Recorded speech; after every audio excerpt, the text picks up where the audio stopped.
जय हिंद मेरे प्यारे साथियों, कैसे हैं आप। स्वागत है आपका मेरे नए यूट्यूब चैनल पर। ये मेरा नया चैनल है तो इसको आप सब्सक्राइब कर लीजिए, क्योंकि यहीं आपको आपसे अपडेट मिलेगी।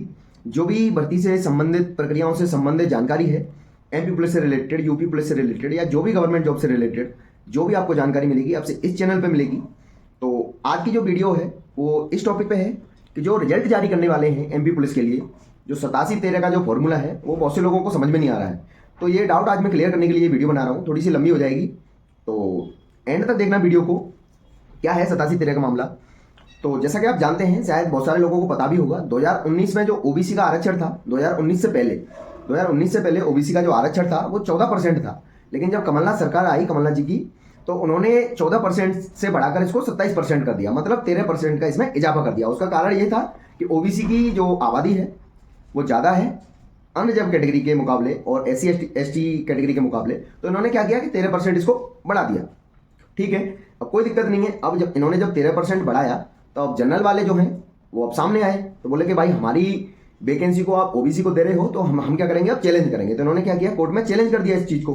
ठीक है ना, अब सामने ओबीसी वाले भी चैलेंज कर रहे हैं, इधर ये अन्य जब वाले भी चैलेंज कर रहे हैं। तो कोर्ट ने क्या किया, 13% पे स्टे लगा दिया।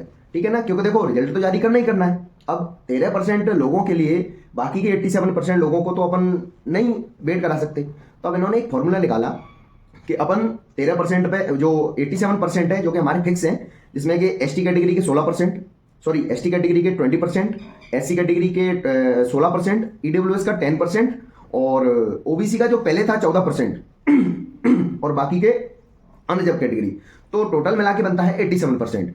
तो अभी क्या है, 87% पर रिजल्ट जारी कर देते हैं और बाकी का जो 13% बचा है वो ओबीसी को जाना है या अनजब को जाना है, जनरल कैटेगरी को, वो कोर्ट का जब फैसला आ जाएगा, जो फाइनल फैसला आ जाएगा, उसके बाद डिसाइड करेंगे कि ये वैकेंसी किसको दी जानी है। ठीक है ना। अभी आप इस चीज़ को ऐसे समझो कि आप हिसाब लगाइए, 20% इसमें ST कैटेगरी को दे दिया, 16% इसमें SC कैटेगरी को दे दिया, 10% इसमें EWS को दे दिया, तो और 14% इसमें दे दिया ओबीसी को। टोटल कितना हो गया, 20 और 10 30 40 50 और 10% मिला के EWS टोटल हो गया 60%। ठीक है ना। और बाकी का जो बचा है वो अदर कैटेगरी के लिए, जो जिसमें जनरल भी है और बाकी है, सबको मिला के टोटल 87 बनता है। अब बात सिर्फ यहाँ अटकती है कि जो 13% बढ़ाया गया था 19% 2019 में, वो जनरल कैटेगरी के लिए जाना है या ओबीसी कैटेगरी के लिए। तो अब जो रिजल्ट जारी होगा, बहुत से लोगों का यही सवाल था कि रिजल्ट ये हमारे रिजल्ट जारी होने के पहले होगा जो 13% है, या उसके बाद होगा। तो रिजल्ट आपका एक साथ जारी होगा, लेकिन उसमें 2 लिस्ट जारी होंगी। अगर लिस्ट वाइज जारी हुआ तो 2 लिस्ट जारी होंगी।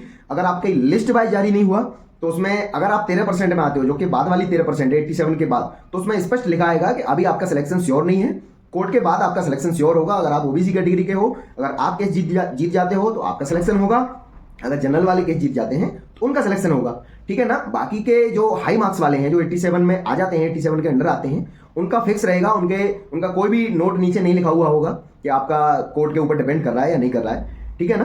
तो अब जो रिजल्ट जारी होगा वो 113% पे होगा। कैसे, 87 तो फिक्स है, 87 के ऊपर तो कोई भी आंच नहीं आने वाली है, वो तो खुश है, कोई दिक्कत नहीं उनको। SC वाले भी खुश हैं, ST वाले भी खुश हैं, EWS वाले भी खुश हैं, सब खुश है। बाकी परेशानी किसको आनी है, जो जनरल और ओबीसी के जो बचे हुए 13% में, जिनके कम मार्क्स होंगे। ठीक है ना। जैसे मान लीजिए कुछ लोग जिनके कम मार्क्स हैं और वो अनरिजर्व कैटेगरी से बिलोंग करते हैं, तो उनका भी रिजल्ट डिक्लेयर होगा, उनका भी फिजिकल कराया जाएगा। और ओबीसी के कुछ लोग जिनके मार्क्स कम हैं और वो 13% में आते हैं, तो उनका भी रिजल्ट डिक्लेयर होगा और उनका भी फिजिकल कराया जाएगा। लेकिन उनका जो फाइनल सिलेक्शन होगा, जिनको वर्दी मिलेगी, वो उन्हीं 13% को मिलेगी, जिनको कि कोर्ट बोलेगा कि हाँ भाई ओबीसी वालों को दे दो या फिर जनरल वालों को दे दो। मतलब सीधा सीधा ये है कि जो केस जीत जाएगा उसको वर्दी मिल जाएगी, और जो केस हार जाएगा वो फिर अगली भर्ती की तैयारी करेगा। और केस फाइनल होने के बाद अब ये डिसाइड हो जाएगा कि मध्य प्रदेश में ओबीसी के लिए आरक्षण 14% रहना है या 27% रहना है। ठीक है ना। आई होप समझ गए होंगे आप क्या है 87-13 का मामला।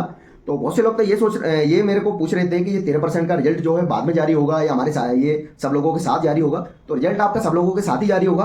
और कहीं ना कहीं रिजल्ट जो देरी हो रही है जारी होने में, उसका एक कारण ये भी हो सकता है कि ये लोग वेट कर रहे थे कि शायद कोर्ट का फाइनल जो है डिसीजन आ जाए, उसके बाद ही रिजल्ट जारी करें। तो दो काम ना करने पड़ेंगे, पहले उन लोगों को सिलेक्ट करो, फिर फिजिकल कराओ, फिर बाद में निकालो उनको। तो ये सब प्रक्रियाओं से बचने के लिए शायद ये लोग इतना विलंब कर रहे थे रिजल्ट जारी करने में। और रिजल्ट जारी होने का यही मेरे को एक स्पष्ट कारण नजर आ रहा है। बाकी ऐसा कोई कारण नहीं है कि रिजल्ट अभी तक क्यों जारी नहीं हो पाया है।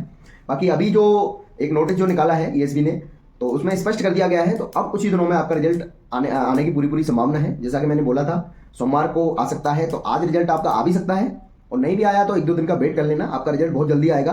बाकी जो मैंने अभी समझाया आई होप आप समझ चुके होंगे। और आप तो देखो मैं तो आपको एक स्पष्ट बात बताना चाह रहा हूँ कि अगर आपका सिलेक्शन होता भी है 13% में, अगर आपका कोई नोटिस नीचे लिखा आता है कि आप कोर्ट के ऊपर डिपेंड हो, कोर्ट जब फैसला करेगा तब आपका फाइनल सिलेक्शन होगा, उसमें ज़्यादा लोड लेने वाली बात नहीं है। मेरे हिसाब से थोड़ा सा स्टूडेंट्स के साथ इसमें नाइंसाफी होगी। इनको करना था रिजल्ट को बाद में जारी कर सकते थे 13%, ठीक है ना। तो उसमें क्या है, जो फिजिकल आप कराओगे थोड़ा सा बर्डन हमारे ऊपर भी आएगा कि हमको 13% एक्स्ट्रा लोगों को फिजिकल कराना है ना।